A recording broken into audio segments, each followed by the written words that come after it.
आजा एकादशी व्रत रखने से कौन कौन सी मनोकामना पूरी होती है और कौन से भगवान खुश होते हैं और कौन कौन सी ऐसी समस्या है जो समाप्त हो जाते हैं और क्यों ये इतना महत्वपूर्ण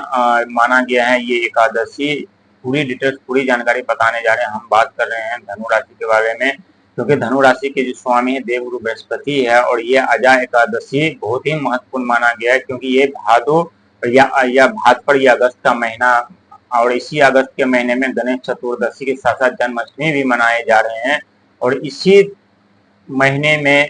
जो है अजा एकादशी का व्रत भी रखा जाएगा और ये बहुत ही महत्वपूर्ण होता है। ये व्रत रखने से हर एक मनोकामना पूरी होती है, खोया हुआ धन संपत्ति हर एक चीज प्राप्त होते हैं और साथ ही धन का आगमन होता है और धन के साथ साथ माता लक्ष्मी का भी कृपा हमारे ऊपर बरसती है। और ये आजा एकादशी बहुत ही महत्वपूर्ण है इसलिए क्योंकि जब राजा हरिश्चंद्र के जीवन में उनका राजपाट हर एक जब उनसे छीन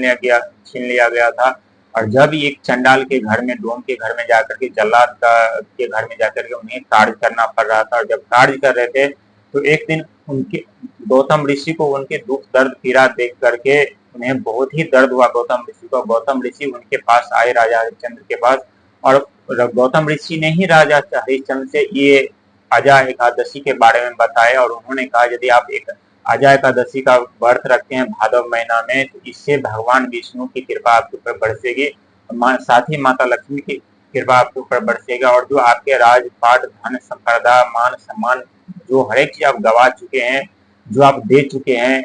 क्योंकि राजा हरिश्चंद्र बहुत ही सत्यवादी राजा थे। वो झूठों का सहारा कभी नहीं लेते थे, हमेशा सत्य चलते थे। सत्य के कारण ही उनके जीवन में दुखों का आगमन हुआ, उनके पास से धन संपदा पद प्रतिष्ठा हर एक चीज चले गए। लेकिन जब गौतम ऋषि इस व्रत के बारे में उन्होंने बताया तो राजा हरिश्चंद्र यही व्रत रखते हैं और व्रत रखने के साथ जो है भगवान विष्णु की कृपा राजा हरिश्चंद्र के ऊपर बरसती है, माता लक्ष्मी की कृपा उनके ऊपर बरसती है और जो उनके इच्छा थे, जो उनके सत्य थे, जो उनके सपने थे, जो उनके राजपाट था, जो उनका मान सम्मान था, वो हर एक चीज उन्हें वापस मिला फिर से और फिर से अपने जीवन सुखी जीवन जीने लगे। यदि आप भी चाहते हैं कि अपने जीवन में सुखी संपदा रहने के लिए धन पाने के लिए तो ये व्रत आपके लिए जरूरी है। यदि आपकी इच्छा है तो ये व्रत कर सकते हैं, क्योंकि ये आजा एकादशी 20 अगस्त 2025 के दिन रखा जाएगा और इससे पहले यानी 19 अगस्त को ही ये आजा एकादशी का जो पारण जो है वो आरंभ हो जाएंगे। और ये अगस्त के महीने में गणेश चतुर्दशी के साथ साथ जन्माष्टमी भी मनाए जा रहे हैं। तो ये अगस्त का महीना के साथ साथ ये व्रत आपके लिए बहुत ही फलदायी और सुखदायी हो सकता है और ये 100% सच है, क्योंकि कोई भी आप फास्ट रखते कोई भी आप व्रत रखते हैं तो इससे हर एक जो उनके इष्ट देव होते हैं देवता होते हैं तो प्रसन्न होने के साथ साथ हमारे ऊपर कृपा बरसाते हैं, हमारे ऊपर अपना आशीर्वाद बरसाते हैं, हम अपने जीवन में सुखी हो पाते हैं।